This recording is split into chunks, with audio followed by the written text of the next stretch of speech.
En attendant, si vous êtes amateur d'automobile et plus spécialement de rallye, accrochez vos ceintures car nous allons vous offrir en direct la dernière spéciale du Tour de Corse. Une spéciale dont on parle beaucoup car tout le monde peut y participer, y compris les pilotes qui ont abandonné lors des 2 premières étapes. À Ajaccio, sous le soleil de l'île de Beauté, nous avons rendez-vous tout de suite avec Lionel Chamoulot et Bruno Sabi, que voici. Bonjour. Bonjour, bienvenue en Corse avec bien la première voiture qui s'est déjà élancée, c'est celle de Simon Jean-Joseph. Jean-Joseph qui est à bord de la Ford Focus et qui ouvre cette dernière spéciale du Rallye de Corse. Le voici à l'intermédiaire, Jean-Joseph. Alors pour vous expliquer un petit peu comment tout cela va se dérouler, sachez qu'en ce qui concerne les premières voitures, en tout cas, eh bien elles sont hors course car elles ont abandonné. Simon Jean-Joseph a d'ailleurs dû abandonner à l'issue de la première spéciale, mais comme cette spéciale est tout à fait particulière puisqu'elle est retransmise en direct à la télévision, eh bien ces voitures-là ont été repêchées. C'est ainsi que Jean-Joseph et Panizzi sur la Peugeot peuvent s'élancer, peuvent participer à cette dernière spéciale alors qu'ils ne sont plus dans le classement. Pour l'instant, on a vu Simon Jean-Joseph rentrer dans la deuxième partie de cette spéciale longue de 13 km 800. Une spéciale en 3 actes, on peut dire, Bruno Sabi. Là on attaque la deuxième partie, il y a d'abord une partie de descente avec pas mal de virages et là c'est la partie, on va dire, traditionnelle du Corse. Oui, effectivement, donc les organisateurs ont eu, je dirais, le bon choix de prendre une spéciale relativement courte de 14 km, mais où ils ont pu retrouver tous les terrains que l'on pratique en Corse. C'est-à-dire que la première partie est assez sinueuse avec des enchaînements, beaucoup d'appui. Après, il y a une petite partie rapide. Et alors là, après donc le premier chrono partiel, on trouve donc ce qu'on avait actuellement donc avec Simon, une partie, je dirais, relativement mauvaise avec plein de nids de poules, comme on avait autrefois d'ailleurs sur le Tour de Corse. Là maintenant on est à bord de la voiture de Panizzi qui est encore sur cette première partie qui est relativement donc sinueuse. Les frères Panizzi effectivement à l'attaque, Gilles Panizzi qui a été repêché comme je vous l'ai expliqué. Il avait fait une très bonne journée tout comme l'autre Peugeot de François Delecourt. Malheureusement il a dû abandonner hier, il a donné beaucoup de lui-même. Il a se familiariser avec cette nouvelle voiture, la 206 qui devient maintenant la remplaçante de la 205 Turbo 16. C'est Rovem Perra sur la Seat maintenant qui est parti. Alors vous le voyez et ça sera le cas jusqu'à la fin de cette dernière spéciale du Rallye de Corse. Il y aura à chaque fois 3 voitures sur la piste, 3 voitures qui seront lancées et avec 2 intermédiaires et l'arrivée, vous aurez ainsi la progression de chacune de ces voitures au fur et à mesure qu'elles passeront les chronos intermédiaires. Là on passe à Seat qui est équipé de pneus Pirelli. Seat qui a besoin d'apprentissage, on va dire, dans le championnat du monde. Donc ils sont un peu désavantagés. C'est vrai qu'ils n'ont pas la même montre que tous les autres concurrents. Eux ils ont la même montre que Subaru et on sait qu'ils ont des problèmes depuis le début de l'année. Ça a l'air d'aller un peu mieux quand même. On espère qu'ils rectifieront le tir en tout cas pour pouvoir lutter contre l'autre manufacturier. Pour en revenir donc aux 2 équipages qui sont partis en premier, Simon Jean-Joseph et Gilles Panizzi, je trouve que cette spéciale est remarquable pour eux parce que c'est vraiment la possibilité de pouvoir encore se faire remarquer. Ces 2 garçons méritaient vraiment d'aller plus loin dans le rallye. Bon, ça a été très court pour Simon Jean-Joseph. Il n'a pas de chance depuis le début de l'année, à part une 11e place au Monte-Carlo et malheureusement il n'a pas pu s'exprimer. Voilà les Finlandais. Alors je ne sais pas si vous comprenez le finlandais, en tout cas lorsqu'il s'agira des consignes données en français, on se taira pour que vous entendiez le copilote parler à son pilote. Vous savez que toutes les voitures auront une caméra embarquée, ce qui va nous permettre de vivre de façon plus intense encore cette toute dernière spéciale qui va donc attribuer en plus des secondes bien sûr de chronométrage, qui va attribuer en plus des points, 3 points supplémentaires pour le vainqueur, 2 points pour le deuxième, 1 point pour le troisième. C'est aussi là un débat qui est ouvert parce que certains pilotes se sont plaints de cette nouvelle réglementation. Oui, effectivement, tout ça a été peut-être précipité, mais en tout cas, je crois que c'est bien d'avoir tenté la télévision en direct. Je crois que le grand public aujourd'hui est en train de réaliser ce qu'est vraiment la compétition en rallye. Effectivement, on a eu des belles images jusqu'à présent en rallye, on s'est rendu compte ce que c'était, mais vivre en direct un événement pareil, je trouve que c'est unique. Alors on va voir le premier intermédiaire, c'est 4 minutes 18 secondes et 74 centièmes pour Jean-Joseph. On va voir si Panizzi peut faire mieux, il fait mieux, largement 6 mieux. 6 secondes 68 de mieux. C'est bien pour Gilles. En tout cas, Gilles, petit à petit, s'est familiarisé avec la 4 roues motrices. C'est sûr qu'au début, par rapport à François Delecourt, il était légèrement derrière, mais il faut savoir que François Delecourt a beaucoup plus d'expérience que Gilles Panizzi sur la 4 roues motrices. Et c'est une vraie émotion que de retrouver un grand constructeur comme Peugeot dans le championnat du monde des rallyes. Vous vous souvenez évidemment de la fabuleuse histoire de la 205 Turbo 16 qui avait commencé ici même il y a maintenant quelques années, c'était en 84. 84 exactement. Et dès la deuxième spéciale, eh bien, Vatanen avait réalisé le temps scratch. On revient sur le deuxième temps intermédiaire pour Jean-Joseph. Là, c'est une épingle complètement à gauche pour attaquer la troisième partie complètement différente maintenant. Oui, alors là, ils vont attaquer une partie un peu plus rapide avec un goudron bien meilleur. et surtout un peu plus large. Donc là, on va atteindre de très très grandes vitesses.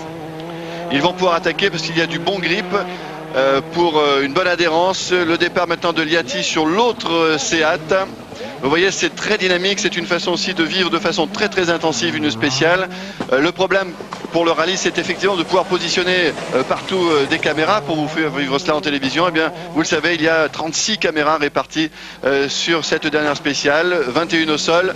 La plupart sont embarqués, les 14 autres sont embarqués dans la voiture, et puis bien sûr par hélicoptère on pourra suivre de façon aérienne le reste du circuit, le reste de la piste.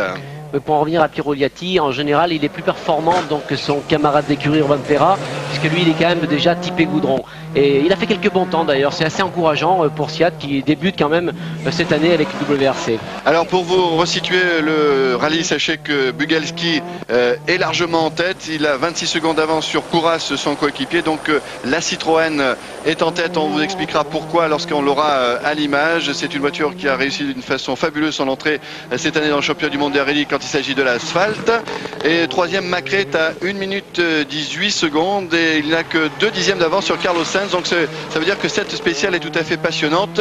Et là on a retrouvé Jean-Joseph pour eh bien, la fin de cette spéciale. Ça sera un temps de référence.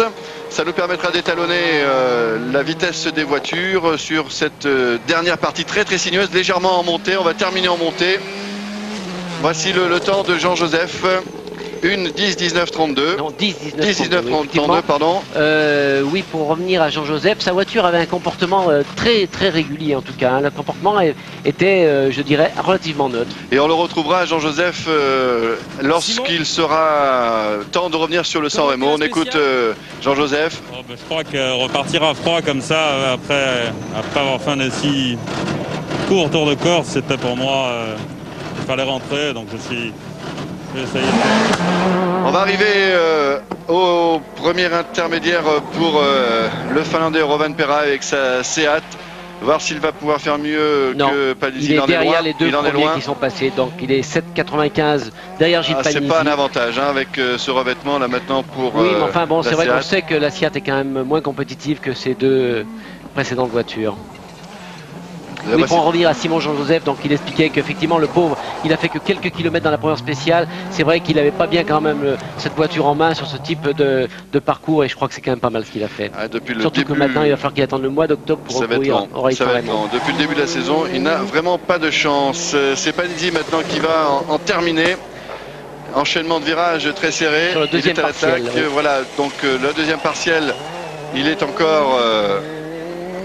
Ah oui, alors carrément, largement 21. Il a fait un gros écart dans la partie très mauvaise du parcours. Énorme, effectivement, la Peugeot est très bien passée dans cette deuxième portion. Et ça va être un temps qu'il va falloir aller chercher. Voici lorsque l'on sort du deuxième intermédiaire, l'épingle complètement à gauche. Ouais, voici l'autre 206 au départ avec François Delecourt. Il a remporté une spéciale dans ce rallye. Il a été dans la bagarre jusqu'à hier et puis il a eu une sacrée mésaventure aujourd'hui puisqu'il y a eu 2 pierres sur la route. Oui, inexplicable. Assez en tout cas, il mérite déjà de prendre le commandement du général dès la deuxième spéciale. Exactement. Ce qui est encourageant pour Peugeot. Très encourageant, ce qui veut dire tout simplement que la voiture est bien née et que Peugeot l'a annoncé, c'est l'année prochaine qu'ils se battront pour le titre mondial. Je crois qu'ils peuvent y croire. C'est vrai qu'il y avait un doute jusqu'à jeudi soir. À partir de vendredi, on s'est aperçu que Peugeot ne s'était pas trompé, en tout cas, sur le choix technique de la voiture. Voilà, François Delecourt, on le retrouvera tout à l'heure. Donc Panizzi va pas tarder de terminer. Je pense qu'il devrait y avoir pas mal d'écart compte tenu des partiels qui étaient déjà, à mon avis, déjà bien différents. Ça, c'est une partie très rapide. À la fin, est un régal pour le pilotage. Très spectaculaire. Très propre aussi, Gilles Panizzi. La voiture est un peu plus, je dirais, agile que la Ford.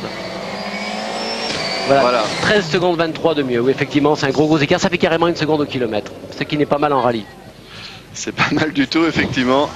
Donc, largement en tête pour l'instant, Gilles Panizzi qui court, vous le savez, avec son frère et qui va devoir se familiariser avec la 4 roues motrices. Mais en tout cas, on le disait tout à l'heure, c'est vraiment... Ouais, voilà, il s'est fait plaisir. C'est l'essentiel. On a modifié un tout petit peu les réglages de la voiture. Donc cette dernière spéciale pour nous, c'était quelque part un peu une spéciale de test. Ah. Voilà, l'autre jour, il avait terminé assez épuisé, hein, Voilà. cette deuxième journée. Et l'intérêt de cette spéciale, effectivement, ça leur permet de continuer à développer leur voiture. Ouais, c'est clair que, bon, de toute façon, j'ai été très concentré à travailler avec l'équipe. Voilà, on revient donc sur la course. On va bientôt avoir le partiel de Piero Liatti.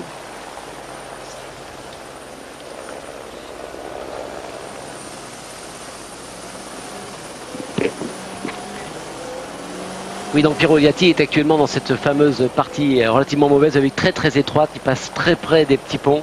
C'est une des difficultés autour de Corse. Et la voiture se comporte relativement bien parce que c'est vraiment là complètement, je dirais, pourri. C'est vrai que c'est trou sur trou et beaucoup de gravier, beaucoup de nid de poule. Encore un Finlandais, Non, un Italien, Piero Latti, qui a gagné le Monte-Carlo, troisième du Tour de Corse en 98, qui a gagné le Monte-Carlo en on est à bord, 97 et justement. on est à bord là, avec les À bord. Italiens. Voilà, si vous entendez Faut l'italien. comprendre. Sinistre, c'est gauche.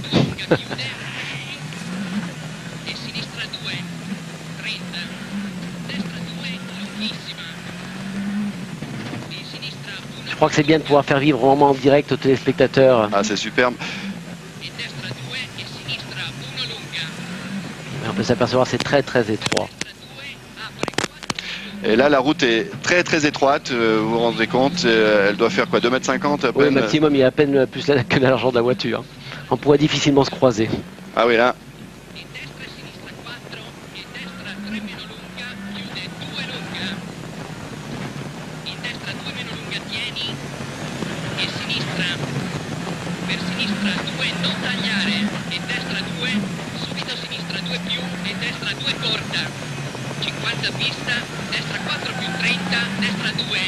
Voilà, il faut être très précis, car notamment on peut se trouver confronté à des virages comme cela où parfois sur le côté il y a des petits ponts, des petits Oui, murets qui effectivement. restent. Donc tout à l'heure on expliquera quand ce sera en français, je pense qu'on aura l'occasion d'avoir une caméra embarquée dans une voiture française, où là on comprendra que le copilote donc anticipe le virage suivant.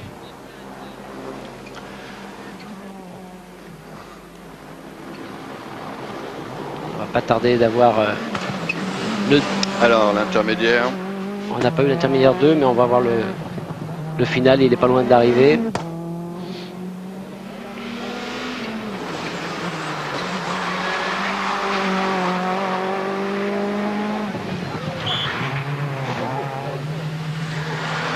Ouais, ça sera qu'il aura le largement, troisième temps. Ouais, largement il est à dessus. 27 secondes, donc 72 de Gilles Panizzi. Donc Simon Jean-Joseph s'est intercalé entre les deux. Bonne référence en tout cas avec ce temps de Gilles Panizzi. Voilà, et là on retrouve François le Delecourt. Peugeot. Voilà, François Delecourt qui a finalement pu rallier le départ, car il y a eu des soucis du côté de Peugeot pour amener cette voiture au départ. Oui, donc ils ont fait l'exploit, ça c'est toujours pareil, donc c'est la course d'équipe. Peugeot a su remettre cette voiture en état pour qu'elle participe à cette spéciale en direct, mais malheureusement je crois que François Delecourt a des petits soucis, il est au ralenti, c'est dommage pour lui. Tout le monde avait fait l'effort de faire repartir cette voiture et je pense que François Delecourt aurait pu nous apporter un grand spectacle. Là, la route n'est pas large, il va falloir qu'il cherche un endroit pour se garer parce que dans moins de 3 minutes maintenant, le concurrent derrière lui va arriver. Alors ce qu'il faut savoir, c'est qu'effectivement il y a eu un gros pépin pour Delecourt, alors que là on continue de s'élancer au départ avec les Belges. Freddy Loax. C'est qu'il y a deux pierres qui se trouvaient sur la route. Oui, on n'a pas bien compris. Non, on n'a pas bien compris comment ces deux pierres sont accusé personne en tout cas. Non. Il a dit qu'il y avait 2 pierres sur la route qui avaient abîmé sa voiture et c'est bien dommage parce qu'on aurait pu assister effectivement à une belle bagarre dans cette dernière spéciale. Ouais, parce que le carter a été touché et la direction assistée était cassée. Donc l'équipe a fait tout ce qu'elle pouvait pour essayer de réparer, de permettre à François de finir ce Corse, mais malheureusement, et bien là, de nouveau, il doit abandonner. C'est dommage, mais en tout cas, ça n'enlève rien à la qualité du travail de toute l'équipe de Peugeot pour ce retour au plus haut niveau, de ce retour au championnat du monde. Voilà, il a trouvé de la place. François a pu se garer, c'est Voilà. déjà bien parce que ça aurait pu gêner les autres concurrents. Oui, de toute façon, c'est sûr que pour Peugeot, c'est peut-être décevant d'avoir abandonné dans la dernière spéciale, mais je crois qu'ils ont prouvé ailleurs qu'ils avaient de quoi être rassurés. Voilà, donc avec Freddy Loax, le Belge qui a 28 ans. Il a commencé en 93 au San Remo sur Opel Astra. Il a terminé 14e du Tour de Corse en 95. C'est son 23e rallye. Oui, il n'a pas eu beaucoup de réussite depuis le début de l'année. C'est sûr qu'il a eu un grave accident au Safari, qui, malheureusement, l'a écarté pendant le Raid du Portugal. Et donc, au Raid de Catalogne, il a repris. Et puis là, il est un petit peu donc, derrière son équipier. Il faut qu'il reprenne confiance. Et puis, je crois que chez Mitsubishi, il va falloir qu'il retravaille aussi face à la concurrence. Ouais, en revenant d'ailleurs en Catalogne, il avait terminé dans les points, 4e. Donc, ça a dû le remettre en confiance avant d'attaquer ici. Liati maintenant pour l'arrivée et il sera loin de Panizzi.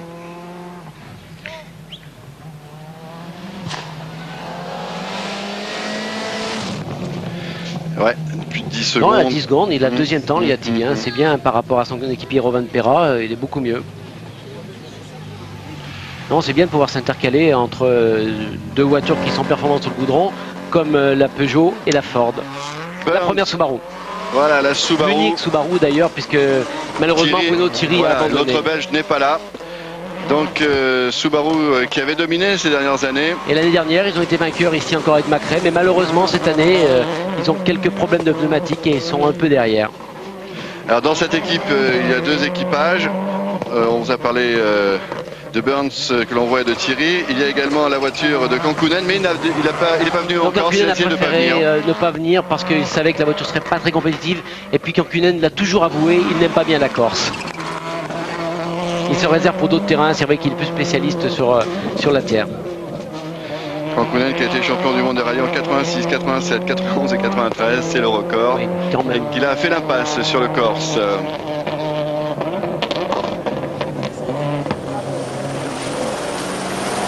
On retrouve le Belge sur sa Mitsubishi. Mitsubishi pas très à l'aise non plus ici. Et oui, bon, jusqu'à présent, Mitsubishi s'était bien comporté depuis le début de saison. Maintenant, ils sont un petit peu derrière. Peut-être question de réglage, mais il faut savoir que c'est la seule groupe A maintenant. Toutes les autres sont des WRC ou des kit cars pour ce qui est des Citroën.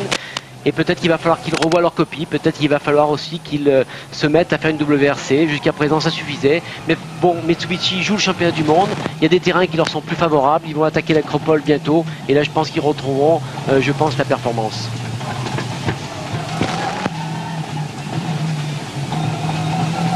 Alors, on n'entend pas la communication entre les deux. Mais on voit tout le travail. Ah, ils sont secoués dans la partie mauvaise. Ouais, c'est la partie difficile, là. On s'aperçoit effectivement que c'est pas le boulevard.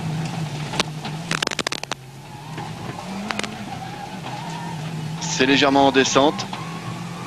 Le revêtement très irrégulier. Quelques pièges au bord des virages parce qu'il y a des poteaux pas loin, des petits murets, des petits ponts. Oui, on voit qu'il ne peut pas exploiter totalement la voiture. C'est sûr que les l'étroitesse de la route le dérange. Ouais, la tendance en plus c'est de passer maintenant carrément dans les bordures. Surtout que dans chaque trou il y a un décalage. Hein. Il faut savoir anticiper parce que si effectivement il est en appui et qu'il passe dans un trou, il peut se retrouver à côté de la route. Voilà son équipier Mäkinen. Mäkinen, le phénomène. Qui est en tête du championnat du monde pour le moment. Et ouais, qui a bien envie de conserver des choses aujourd'hui. Oui, peut-être. Ouais. En tout cas, il a bien envie de conserver sa triple couronne en fait, puisqu'il a été champion du monde en 96, 97 et 98. Et on se souvient dans quelles conditions l'année dernière, parce qu'il pensait que c'était terminé pour lui et que finalement, après les malheurs de Carlos Sainz à 300 mètres de l'arrivée au RAC, eh bien, il a pu récupérer un titre qu'il croyait envolé complètement pour lui. Un peu râleur, un peu désabusé ici, le Finlandais. Bon, c'est sûr que surtout que maintenant, Mäkinen est devenu un pilote complet, c'est-à-dire qu'il arrive à faire des performances aussi sur le goudron. C'est pour ça qu'il est un peu déçu parce qu'il sait maintenant qu'il n'a rien à envier à ses petits camarades qui soi-disant sont spécialistes. Et pour lui, bien sûr, c'est une déception de ne plus pouvoir jouer avec les premiers. Et il y a 2 ans, il avait percuté une vache ici. Oui, ici, il n'a pas eu beaucoup de réussite jusqu'à présent ici. On revient sur la Subaru. On va bientôt avoir le premier partiel. Oh, très près. Richard Burns est à 43 centièmes donc de Gilles Panizzi, ce qui est pas mal du tout, compte tenu des contre-performances qu'a subi Subaru jusqu'à présent. Donc ça voudrait dire que quelque part, ils ont trouvé les bons réglages et les pneumatiques conviendraient un peu mieux. Ah, beau travail, effectivement, l'auto est bien équilibrée. Burns qui est actuellement 7e du classement général avant cette dernière spéciale à 3 minutes 16.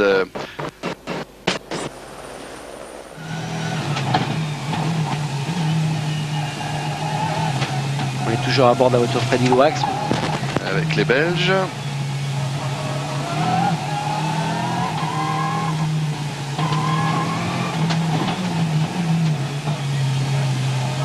tout cas, c'est très propre, il est très calme. Hein. Serein. Ça passe bien.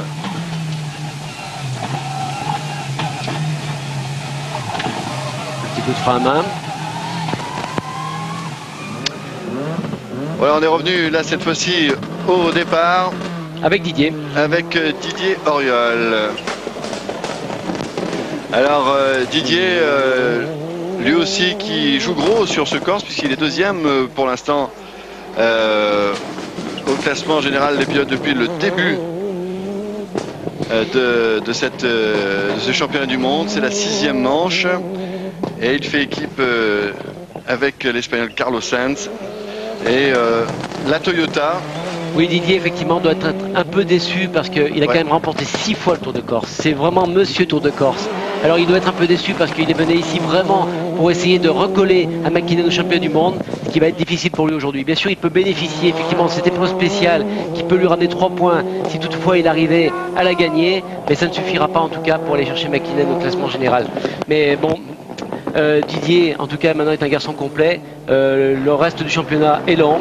Et malheureusement, ça n'a pas voulu s'ouvrir pour lui. Surtout dans la première étape, il a eu des problèmes. Il a fait des mauvais choix de pneumatiques, ce qui malheureusement l'a privé de pouvoir lutter avec son camarade Carlos Sainz. Et l'arrivée de Freddy Loax. Ouais, ben Freddy Loax ne battra pas le temps de Gilles Panizzi en tout cas.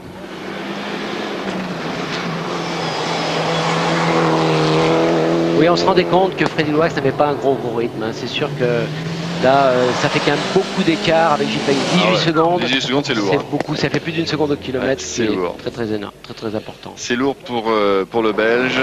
Son équipier maintenant, Tommy McKinnon. Oui, je pense que McKinnon devrait être quand même plus performant. Il doit être On va voir un au petit peu premier plus près à partiel. l'intermédiaire, oui, c'est ça. Sous peu, on saura si McKinnon arrive à exploiter cette auto face à la Peugeot de Gilles Panizzi. Oui, effectivement, il est 1 seconde 6 devant Gilles Panizzi.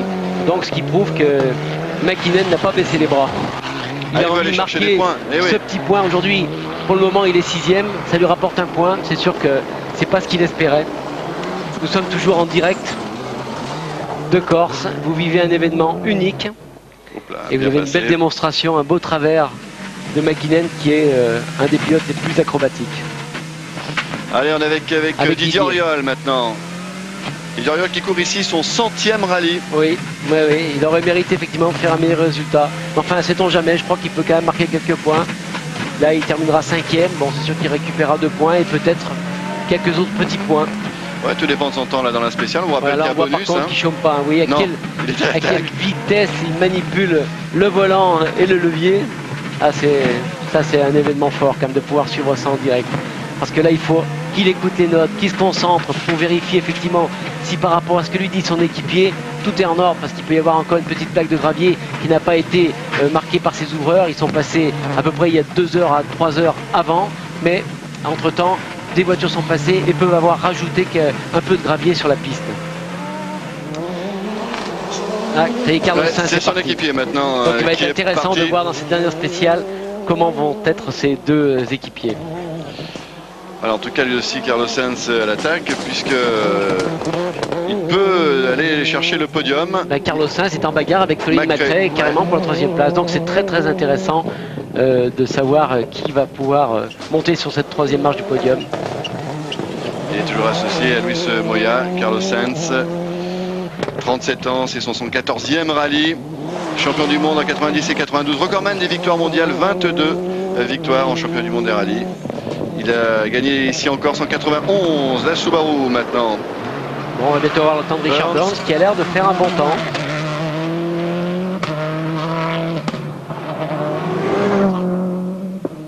Ouais, ce serait une récompense pour Subaru effectivement, qui s'est battu tout le rallye pour mettre cette voiture au point.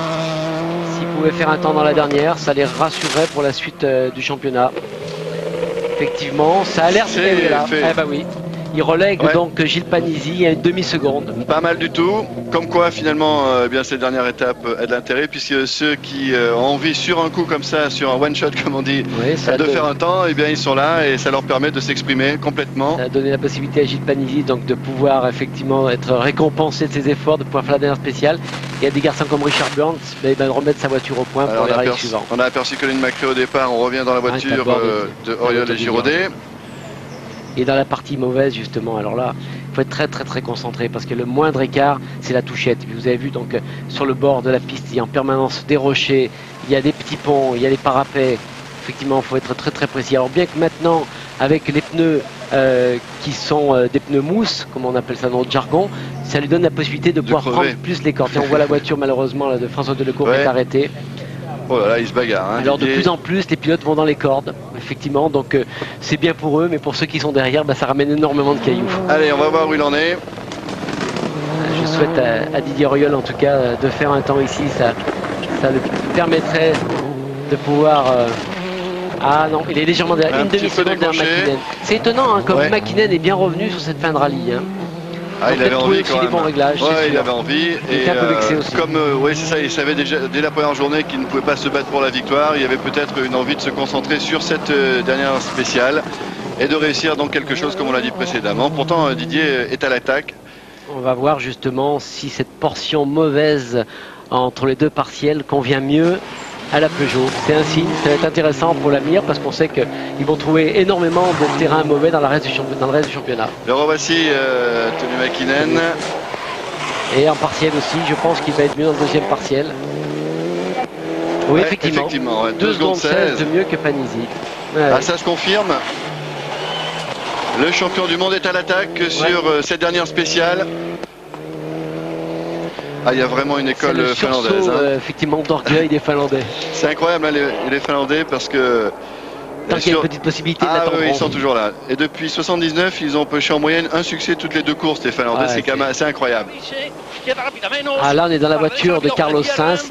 Là, ça parle espagnol. C'est un espagnol, mais on se rend compte quand même à quelle vitesse débite les notes son coéquipier. Ah, il faut une concentration absolue. Là, on voit qu'il va dans les cordes. J'avais vu carrément dans les cordes. C'est très audacieux parce qu'encore on sait qu'il y a énormément de cailloux. D'ailleurs, il y a eu quelques surprises. Allez, on revient sur McKinnon pour voir s'il va réaliser le meilleur temps de cette spéciale, s'il va ravir la première place à Richard Burns. Et je pense que oui. Ça peut le faire. Ça peut le faire. Et oui, ça le fait. Oui, de peu. Ah, remarquable. De peu. Alors là, il y a des choses quand même surprenantes parce que c'était pas les temps que pratiquaient jusqu'à présent ces concurrents-là. Ouais. Ils avaient beaucoup plus d'écart entre eux et surtout par rapport à la Peugeot. C'est très serré effectivement. Bon, la deuxième Ford de Macrae, qui alors lui est diabolique sur ce genre de terrain. C'est sûr que tout ce qui est sale pour lui, en général, lui convient. Grand pilote, Colin Macrae, qui s'est lancé dans l'aventure avec Ford. Et d'ailleurs, ils ont été très vite récompensés parce que dès le début de la saison, ils ont remporté 2 victoires dans le Safari.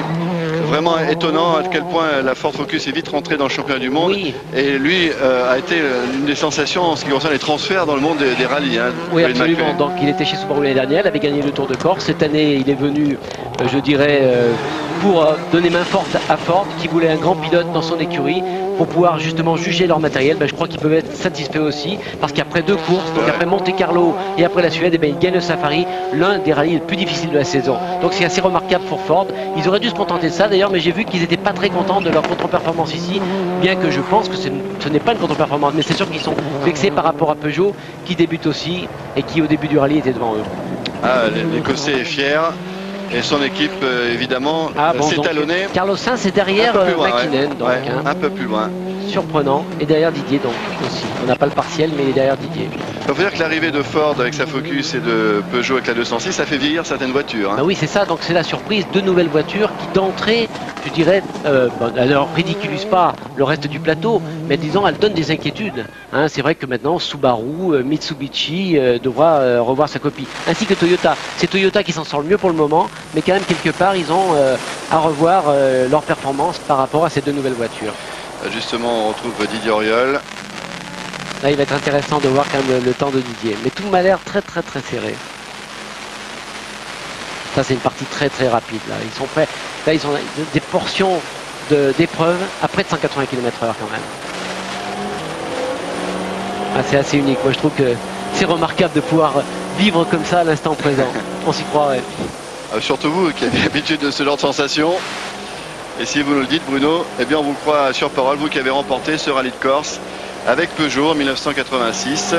Et je souhaite à Peugeot de rapidement renouer avec la victoire ici. Mais à mon avis, dès l'année prochaine, on pourra les revoir sur la plus haute marche du podium. Ouais, ça Donc, décroche on va un petit savoir peu. sous On retrouve peu. là, voilà, avec les On est- caméras fixes. Est-ce que Didier va pouvoir se rapprocher de McKinnon? Il en manquera peut-être un peu. Pas trop mal. Non, non, non. À mon avis, il va pas être trop mal. On n'est pas trop mal, là, Didier. Je crois qu'il devrait gagner la spéciale. Pour le moment, oui. Ouais, Il a bien 2 vu. secondes de mieux sur 2 McKinnon. secondes. Eh ben, tant Ah, mieux. il était Je à suis content l'attaque, hein. pour Didier Ouh. parce qu'effectivement, le pauvre, je crois que ça le soulagera. Les Citroën avec Puras, l'Espagnol qui est au départ. Alors ça, c'est la révélation des rallyes de cette année sur l'asphalte. C'est une 2 roues motrices, contrairement aux autres voitures que vous avez vues qui sont des 4 roues motrices. Eh bien, la petite Kit Car a réussi quelque chose d'assez étonnant déjà en Eh oui. Catalogne. C'est Et le trouble confirme. fait. Effectivement, donc ça contrarie, je dirais, le reste du plateau. C'est sûr que cette voiture est normalement étudiée pour faire le championnat de France. Elle a la possibilité de faire le championnat du monde puisque les kit cars sont acceptés.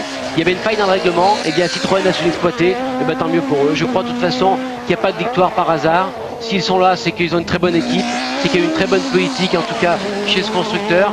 J'espère que ça les encouragera à venir avec une WRC à 4 roues motrices pour qu'ils fassent le championnat complet l'année prochaine, ce qui permettrait en tout cas de pouvoir, je dirais, contenter tout le monde. Cette fois, il n'y aurait plus de discussion. C'est vrai que bon, la 2 roues motrices a un petit avantage par rapport aux autres, c'est qu'elle est plus légère. Il faut savoir quand même qu'elle est handicapée quand le revêtement est glissant.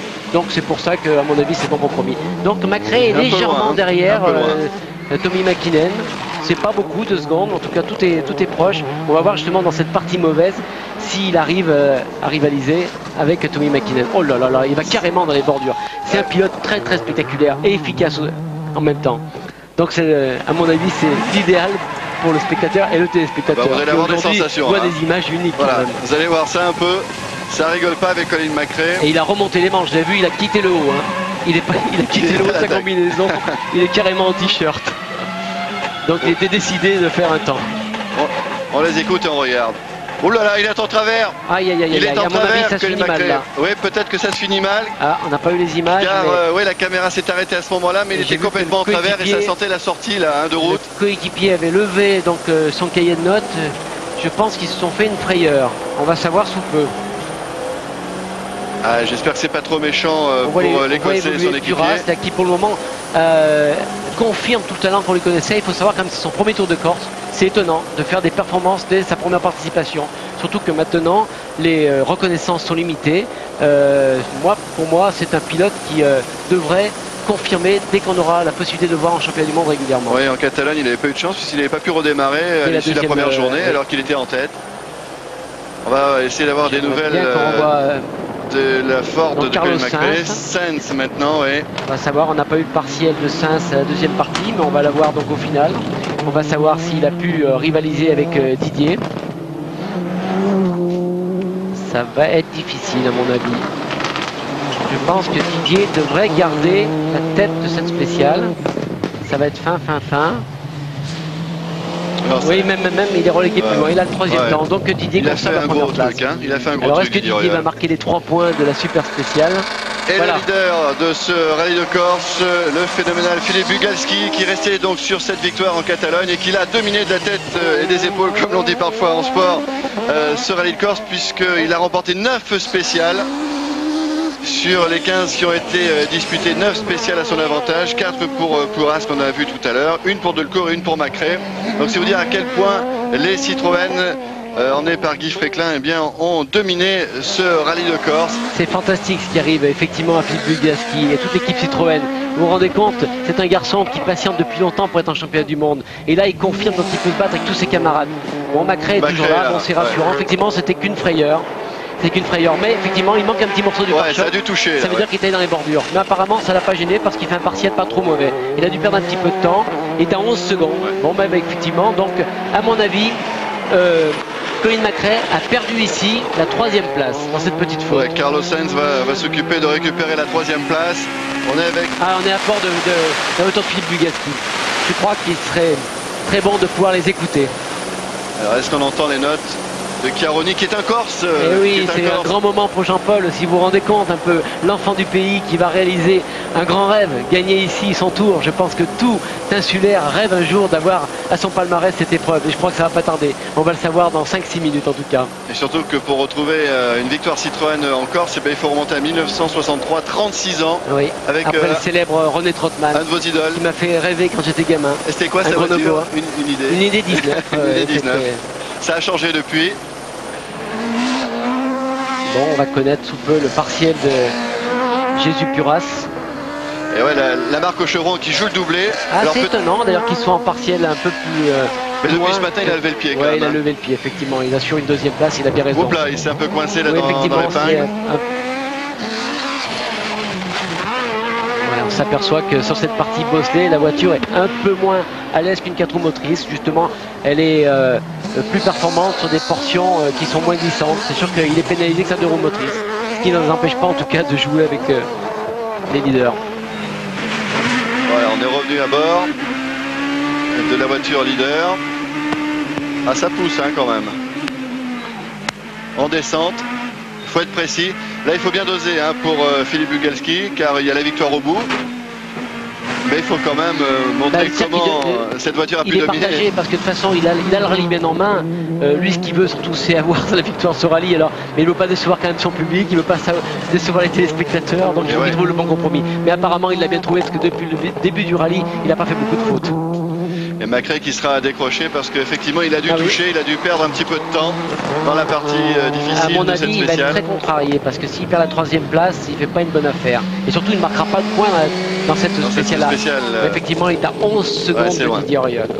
C'est loin, ce qui fait que Carlos Sainz va sans doute récupérer cette 3e place. Alors, Bugalski, en partiel. Premier temps, première idée. Il sera un petit peu au-dessus.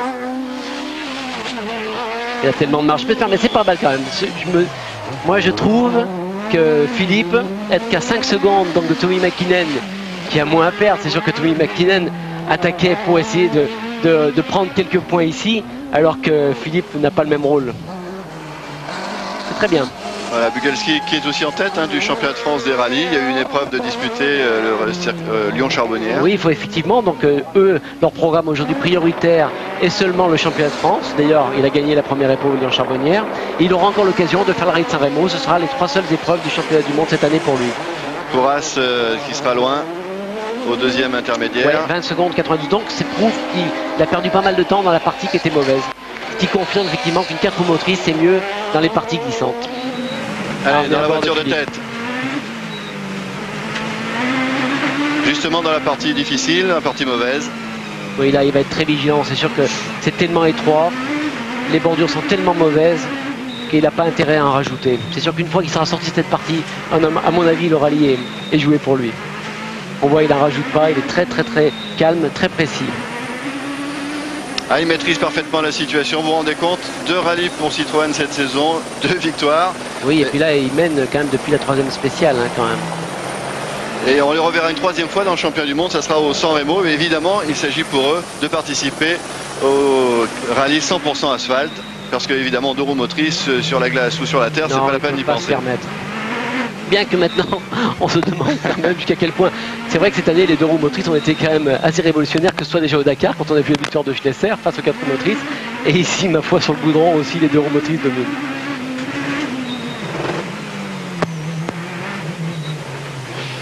Ce qui va lui permettre de bien se placer également dans ce championnat du monde des rallyes, parce qu'avec 2 victoires, il aura 20 points. Oui, il va avoir 20 points ce soir, et peut-être plus s'il arrive à faire un temps dans cette spéciale. Voilà. En tout cas, belle initiative de la fédération d'avoir voulu retransmettre cette spéciale en direct. On voit des moments quand même uniques. Et puis surtout que c'est la révélation pour des pilotes français de pouvoir évoluer devant leur public. On peut remercier Jacques Régis et Bernard Béguin d'avoir eu cette initiative. Justement, on voulait en parler de Bernard, qui vous avait d'ailleurs succédé ici au palmarès du Tour de Corse. Il a gagné en 87. Il avait gagné avec une BMW. Et il voulait absolument faire partager sa passion au maximum de téléspectateurs. Et bien voilà, c'est en route. En tout cas, c'est un bon conseiller et puis il ne s'est pas trompé pour le championnat spécial. On va savoir donc si Puras, avec sa 2 roues motrices, arrive à rivaliser avec Didier Auriol. Non, il est quand même relativement loin. C'est surprenant quand même le réveil, je dirais, des 4 roues motrices sur la fin de ce rallye. Bon, effectivement, l'enjeu n'était pas le même. Ouais, et puis je pense que du côté de Citroën, Fréquelin a demandé à ses pilotes de maîtriser la situation sans en rajouter, bien que cette spéciale soit bien. Bon, 9e temps, effectivement. Donc on va voir pour Philippe. En tout cas, si Philippe fait à peu près un temps identique, il est sûr d'avoir remporté le rallye. Et la marche triomphale maintenant pour Philippe Bugalski et Jean-Paul Chiaroni qui vont bien remporter cette épreuve du Tour de Corse, la 43e édition de ce rallye prestigieux qui est la manche française du championnat du monde.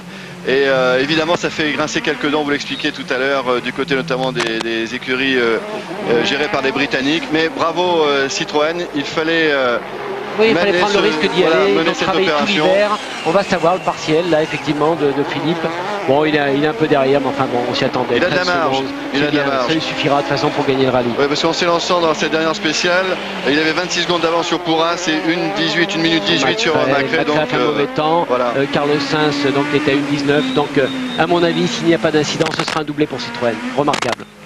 Alors le doublé Citroën, là il faut carrément remonter à 1961, 38 ans que Citroën n'avait pas réussi à doubler dans cette épreuve de Corse. Donc c'est vous dire à quel point du côté de la marque française, on va apprécier cette nouvelle victoire. Beaucoup d'intérêt effectivement la fin de la spéciale avec Philippe Bugalski. Là, il est en train de vivre un grand moment. C'est sûr qu'il doit rester concentré parce que l'essentiel pour lui effectivement c'est de ne pas faire de faute. C'est très délicat effectivement, mais je pense qu'il est complètement à l'écoute des notes de son coéquipier. On attend avec impatience, c'est sûr, son temps. En tout cas, je pense que Didier est assuré de marquer les 3 points de cette super spéciale. Ce qui lui permettra de faire une petite avancée intéressante au classement général des pilotes en ce qui concerne le championnat du monde. Cette partie très très roulante là. Ah là, c'est une partie où ils prennent près de 180 km/h quand même.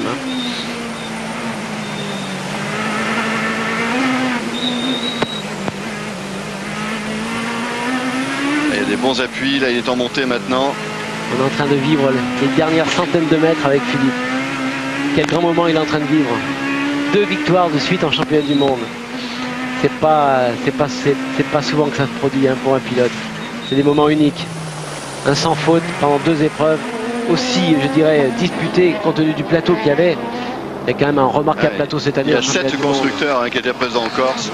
C'est-à-dire que le niveau effectivement est très très haut. La qualité, le niveau de pilotage aussi c'est énorme. C'est un grand moment pour tous ceux qui effectivement sont là pour le supporter. Ouais, il est quand même à l'attaque pour terminer, il se sent à l'aise. On va savoir sous peu effectivement. Et bien maintenant on peut être assuré, à mon avis, d'un doublé Citroën. Remarquable victoire de Philippe Bugalski qui fait le 7e temps, qui bat encore quand même son équipier. 7e temps, c'est super ce que vient de faire Philippe Bugalski. Il a su assurer le spectacle et aussi assurer cette superbe victoire. Victoire donc du 43e rallye de Corse pour Citroën qui réussit un magnifique doublé.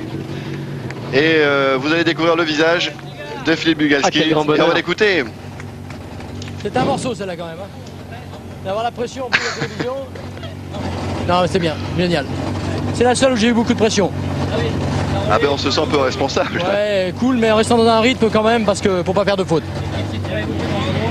Il y a beaucoup de monde, c'est vraiment sympa. Bon, il y a du monde, il y en avait, je pense, un peu moins, parce que l'effet télévision, c'était un privilège de pouvoir voir toute la spéciale en entier de chez eux. Donc, je pense que beaucoup de téléspectateurs étaient devant, donc voilà. Philippe, c'est votre 2e victoire en mondial en 15 jours, ça fait beaucoup pour un seul homme. Ouais, c'est pas mal, hein. Vivement la 3e. Ils ont faim chez Citroën. Hein.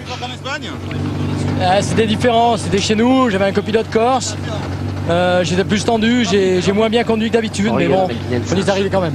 Il y a quand même eu pendant longtemps une bagarre infernale avec Ressous, ça s'est passé superbement. Vous avez fait, je crois, s'il n'y avait pas de chronométrage au 10e, 6 spéciales à égalité, c'est énorme.